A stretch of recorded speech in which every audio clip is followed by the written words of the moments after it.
Okay, let me run the Keycloak server first. Now go to Keycloak admin console at 8180.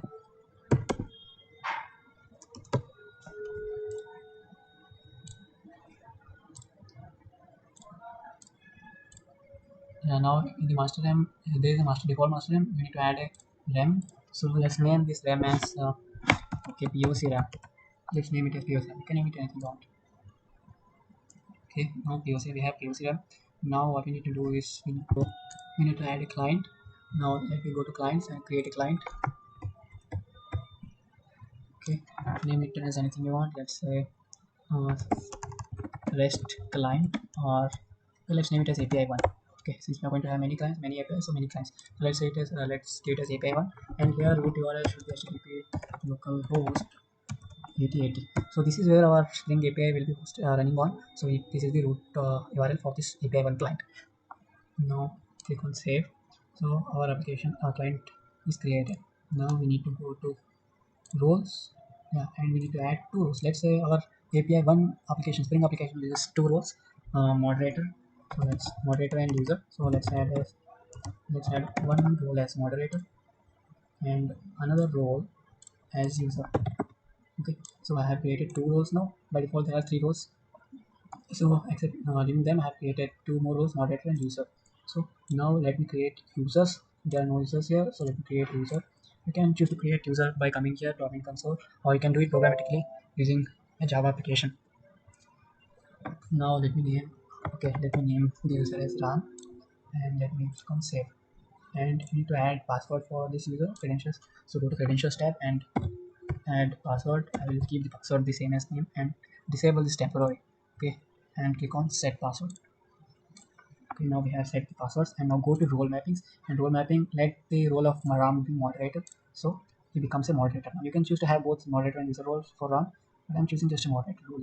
Okay, now let's go to users again. Let's create one more user called Bharat. Click on save. Again go to credentials, Bharat. Okay, and the password is the same as name. You can choose to have anything you want. Now click on set password. Okay, now go to role mappings again. Add Bharat's role as user. Ram was moderator, now Bharat is a user. Note that this is RAM role and not a client role. When you created role, we created in RAM roles. Okay, now user creation is done. So all the data is saved in MySQL database. So now since connected to copy MySQL database and all, as I have shown you in the first video. Okay, this is the setup of, this is how we create a RAM and clients, roles and users. Now going to client again, and if you go to clients and click on API one, and here, yeah, in the installation, go to installation tab. Here we can select any format you want. Select in JSON because it's easy to read. And this is the configuration we need to use to set. We need to use this configuration in our Spring application.properties file, so that Keycloak, uh, Spring application can interact with Keycloak. Now, okay, let me copy this, or we don't copy this. I will show you how to write this JSON as a in.properties file. Okay, now let me create a Spring application. Let's go to Eclipse. Okay, in Eclipse, let me create a new project. So I have already created an Eclipse Maven project. Here we have in pom.xml. I'll show the dependencies that I've added. In the dependencies we have Spring Starter and Keycloak Spring Starter, and then we have Spring Security, and then we have Spring Web. Okay, and then Keycloak adapter here, and that's it. So these are the dependencies we need. And then coming to our classes, here we have the main class. Okay, let me remove this. Yeah. So you need to add scan based packages, because I have added these classes in the same package as the main class. If you don't want to mention the scan packages, you can create a sub package to this API1 folder, and then add this all other classes into this package for Spring to manage. Okay, now we have two configuration classes. The first configuration would be security configuration. And here we have some notation at configuration, at web security configuration, at components scan. This is for Keycloak components. And then we have enable global method security, because we are going to use method level authorization, the authorization annotations. And then here we have Spring security config class that extends to Keycloak web security configure adapter. But we need to add some more configuration here. So the first one would be the configure global method. In this method, what we do is uh, uh, so what this method does is, we know that we have Spring needs role suffix to every of its role. Spring security needs role suffix to all of its roles defined. So in Keycloak we did not define any suffix here to our roles.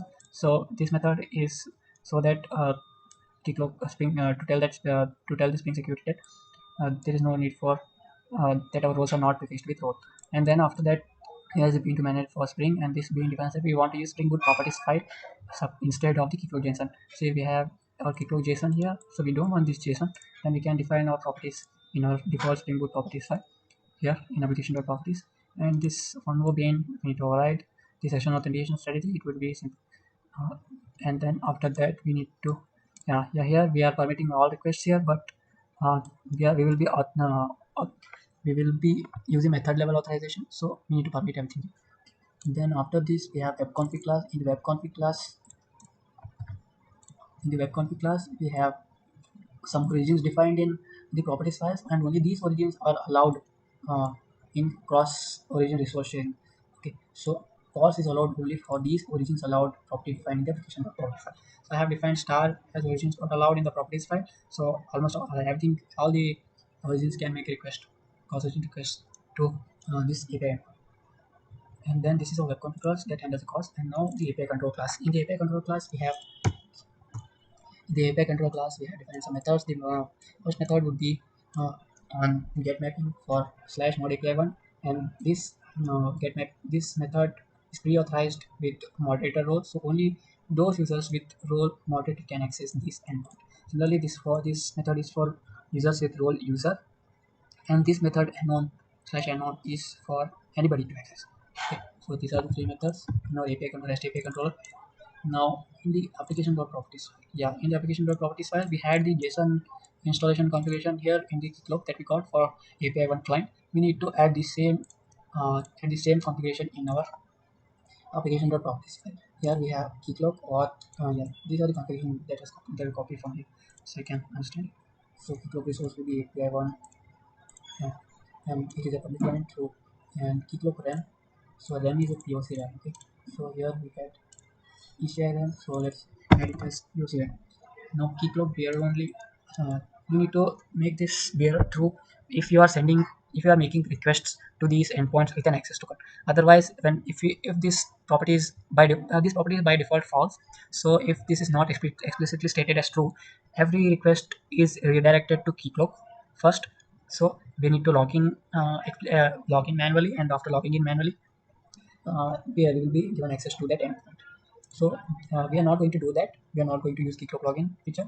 We are going to make get access token first from Keycloak using a Postman or curl, and then with that access token, we are going to request these Spring API endpoints. So we need to make it as Keycloak here only true.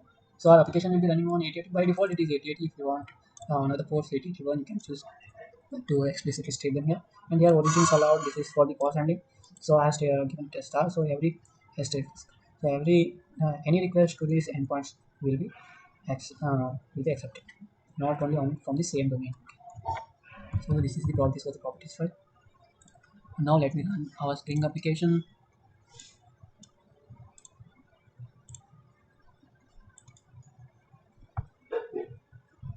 Yeah, our application is started on 8080. Now we will do.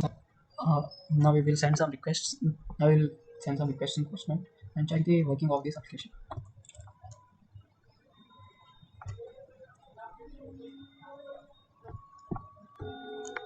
Okay, so this is the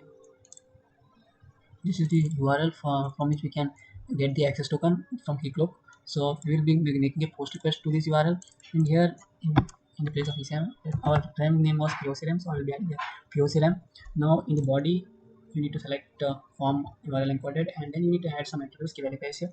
The first one will be client ID, username, password, and client type. Client type is password. Client ID would be our client name, that is API1 that we configured in Keycloak, and then username and password. Let's say we are logging in as Ram, so Ram's username and password are same, and we should know that Ram had a role of moderator, right? So now let me send a request, post request on this URL with this data. Let's see what happens. Now see, we have got access token here. We also have refresh token here. Here we have expires in here, and this does that it expires in 300 seconds. That is 5 minutes. And this is the access token. We are going to use this access token to make requests to our backend APIs. Now we will go to localhost 8080. Our Spring APIs are running on 8080, so we'll go to 8080, and I'll add the endpoint as mod API. Okay, fine. At the endpoint is mod API one. I'll make a get request, but we need to add the headers here. Okay, so we need to go to headers and yeah, by default there is no authorization header, so you need to explicitly give authorization here, authorization header. So type authorization header and then add the error and then space and paste the access token that you got from Keycloak here by signing in as Ram. So this is the access token and use the error space and paste the access token. Now let me make a request at mod API one endpoint. So if I make a request at mod API endpoint, see I got a response that yes, you are a moderator of API one. Now let me go to endpoint user API one. User API one. If I send a request with the same RAM token, see we are forbidden because RAM has a role of moderator and not user. So you can clearly see here that only you can see that mod API one is accessible by moderators and user API one is accessible by users only. And anon can be accessible by anybody. Okay, so if I add anon here and make a get request, see hello this endpoint is available to all. Even if I don't send the authorization header, this endpoint is accessible to everyone. So this endpoint does not need any authorization. Only those endpoints with pre-authorized roles has a need for authorization. Now let me show you how this endpoints look when it is decoded.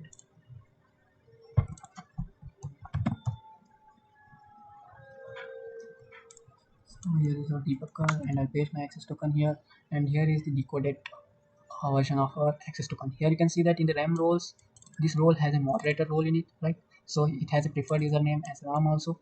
See, so all the details are here. Now you might be wondering if if we can decode it here, then we can also then hackers can also edit the access token and make requests, right? But it is not like that. You should know that JWT. You should know that tokens are hashed. See, we have. Let me show you. See that this is the structure of our JWT header, payload and signature.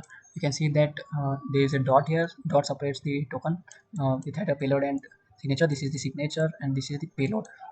This what you are seeing is only the payload, and yeah, and this is the header part. So both header here, header and payload here in the signature, both header and payload are hashed. Header is hashed and payload is also hashed with the secret. So only those who have the secret can check if the even if the hacker changes the payload data, he cannot change the uh, signature because he does not have the secret. So secret is only available with the sender and receiver. The middle one there, that is the hacker, does not have the secret, so he cannot create a signature. So when the receiver gets the access token, he will create another signature with this payload and secret he has, and he will compare that signature with the signature that he got with the JWT token. So if both the signatures are same, then only the access token is valid, otherwise it is deemed invalid. So this is how we use Keycloak authentication and authorization with Spring Security in Spring REST APIs.